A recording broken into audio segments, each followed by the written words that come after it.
Hey everyone!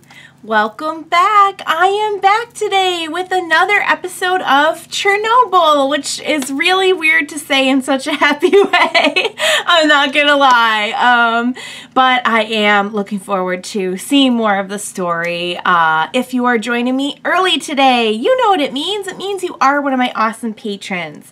Thank you so much, and as always, I'm sending you up those big old hugs right through that screen. And if not, still thank you for joining me today. I'm glad you're here. I do hope you'll consider supporting me that way. The link to my Patreon is going to be in the description down below.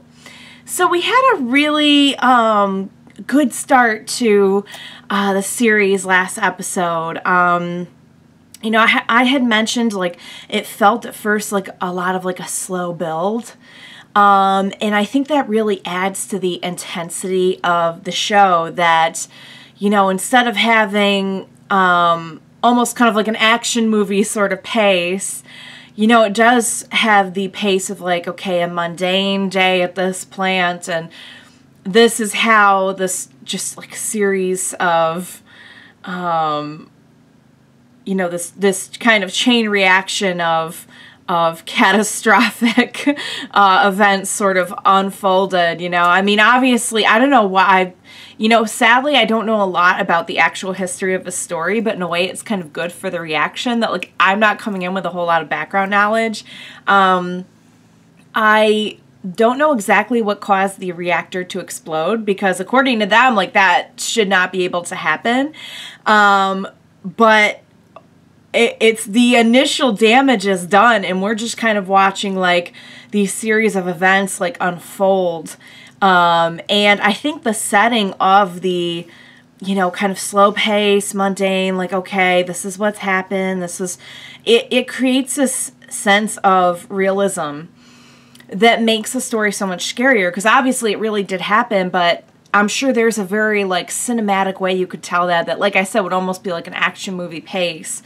And I think it would take away from the horror that's brought about by knowing that, like, this was all real, you know, and making it feel real. Like, it really felt very real to me last time is what I'm trying to say. I started out just trying to, like, keep up and just kind of watching as, like, you know, families were standing outside watching as, like, people started to notice they were getting sick, and, like, and initially it was just like the slow building shock for me. And by the end of the episode, I was just straight out mad, because, you know, I can kind of get denying it at first, but, like, by the end of the episode, I was just, like, straight up mad. Like, don't you get it? There is no more core. But again, like, there's a lot of things that in hindsight you can look at and say, like, oh no, that's not what you should have done. And it's really hard to watch, you know, people kind of go back and forth on, like, well, but maybe it's this, and if it's this, then we're making a big deal out of it, and it's just, it gets frustrating to watch, but also, like, that adds to the intensity. So I am kind of concerned, because where we left off, I think the higher-ups they definitely know now, that something is very wrong. Like, the radiation is very real. It is off the charts now. They are aware it is much, much, much more serious than they initially thought. But, you know, we kind of left with, they weren't really going to tell the public. They were going to, essentially, I mean, I think where they last left it was they were going to lock the whole town down and kind of, like, you know, like, tell people everything's okay for their own good, which, like, you know, I won't get into, like, the whole thing, but I know if it were me, like, I'd want to know, you know, even if it didn't turn out to be a big deal, like, there's something about, you know, keeping that info that seems like a very dishonest. So again, like, not to get into, like, the whole structure of, like, the political structure and everything, but it definitely, like, it it didn't set well with me. We'll put it that way. And where we left off, we had, you know, just like this scene. There's so much that they don't show you that they just kind of like leave up to you and your imagination to like infer how horrible it's going to be. Like they show all these kids like walking to school at the end and a dead bird falls out of the sky. And you just know, like, I don't know if I'm going to see like a lot of horrible suffering and death, but I know from like what they've implied, I think I probably am. And I know you guys have told me like this is going to be the most intense show you've ever watched. So I did want to share with you, some of you are already familiar with my Sad Unicorn. My Sad Unicorn is a tissue box covered with a unicorn cover that I made that holds my special, the good stuff, the two-ply tissues for my particularly sad reactions. I have the Sad Unicorn standing by. I've been told I will need it for much of this series, so let's jump in and just see what's next. Watch the story unfold and get through it together, you guys. Let's go.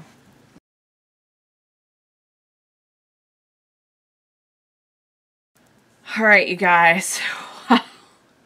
When you said this was gonna be intense, I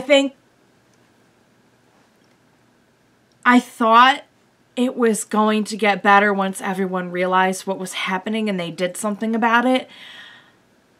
But watching everyone realize, like I don't remember his name, but the gentleman who was with the professor and the older gentleman with the white hair, like watching it slowly dawn on him that like having someone tell you like you've already faced so much danger that like your lifespan's been cut.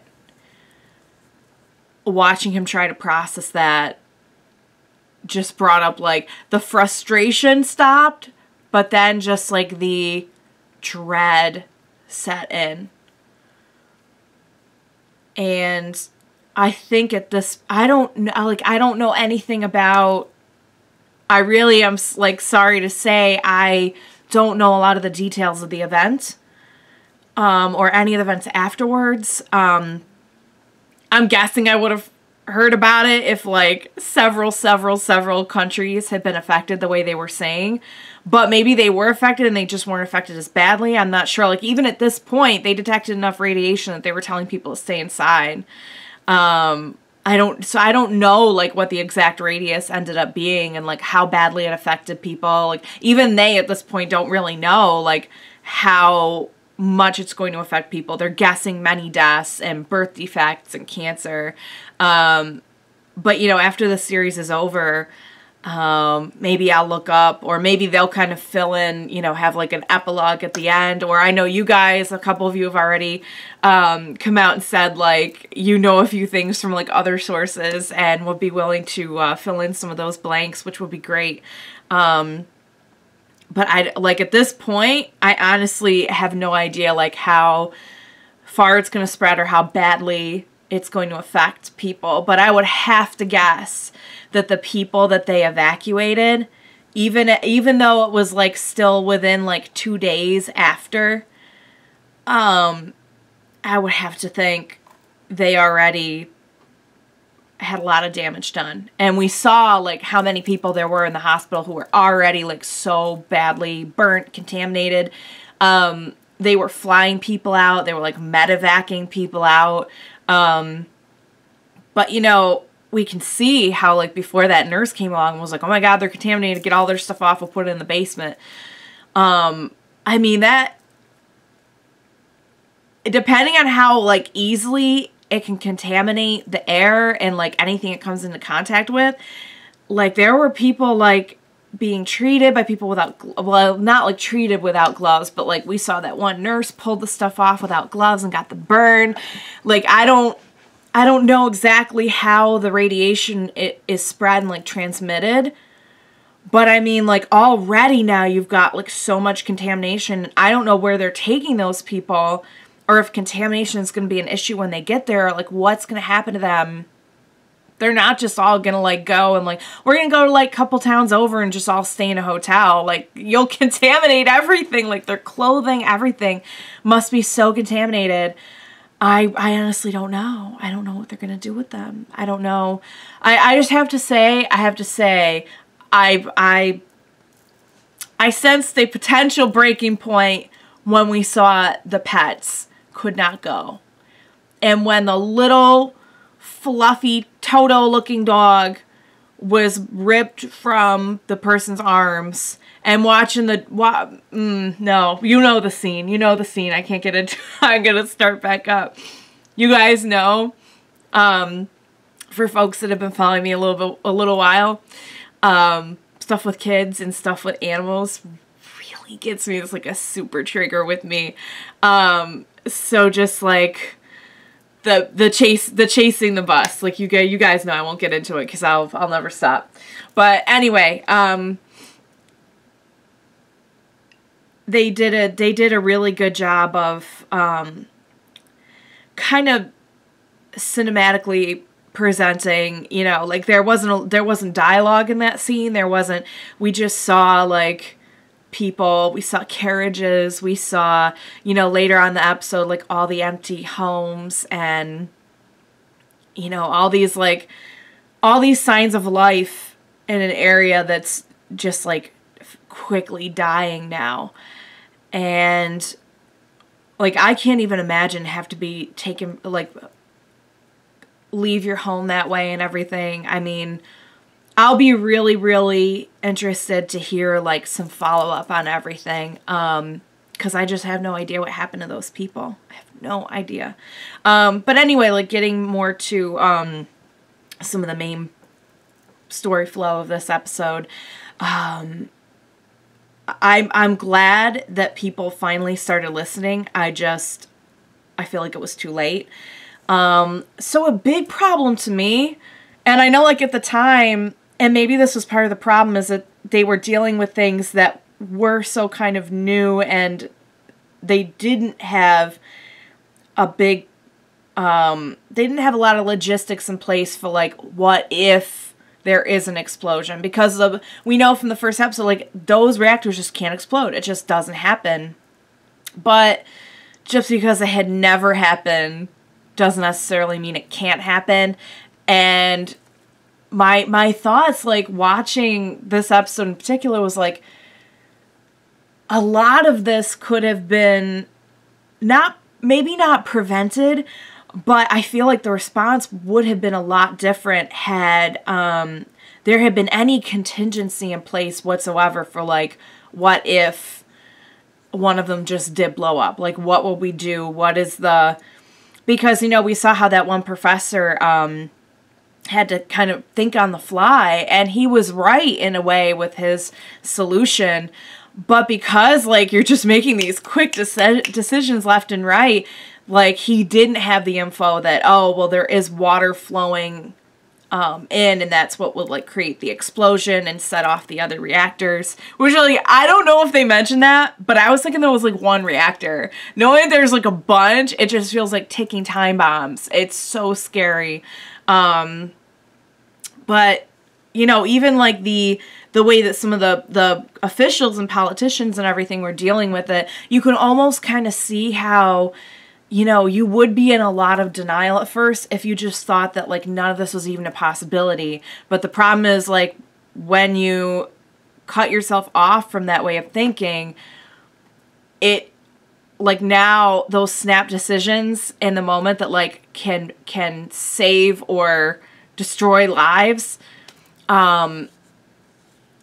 unfortunately, you know, if that clouds your decisions, then you're not going to be thinking in the best interest of everyone. If you just won't even, like, accept the possibility. And we saw, like, from the first episode, the professor didn't even think that they could explode. They're not supposed to be able to explode. But, you know, just, like, watching the way that a lot of the officials and everything were taking it, you can tell there's a lot of denial and also, like, with some of the officials, not all of them, because some of them, like the white-haired man and everything, like, yeah, he was a little bit at first in denial, but then once he saw it and everything, he wasn't denying it any longer. But it's almost like a power play. Like, if that happened, then that would mean, like, that would be, like, some form of weakness or something. Like, it's a lot of it feels like it's about power to me, you know? It would be wrong to admit that something had happened, that a mistake had been made or something. Like, that's just kind of like, I got that a little bit during this episode, and I think there's really something to be said for using your resources, because, like, I don't know anything. I don't know anything about any of this. And, like, the one gentleman that the female scientist encountered, like, that's, you know, great if you work your way up to, like, another position. Like, that's good and all, but, you know, one thing about having, like, holding a lot of power is, like, being able to effectively use your resources to make decisions. So that's like another thing I was kind of thinking in this one, like, there's no shame in admitting that you don't know everything, even if you're in a position of high power, because that's why you're equipped with people around you, like resources who are experts and everything. So, and I think some of the people did get that, because, like, they sent the professor with the older gentleman and everything. So it's not like everyone, but I did, like, really get this feeling that, like, it was almost a matter of, like a national pride to not admit that something had happened, and to kind of try and play it like it was all under control. There was a little bit more to it than just, like, simple lack of information or understanding of the situation. That's just kind of what I took from it.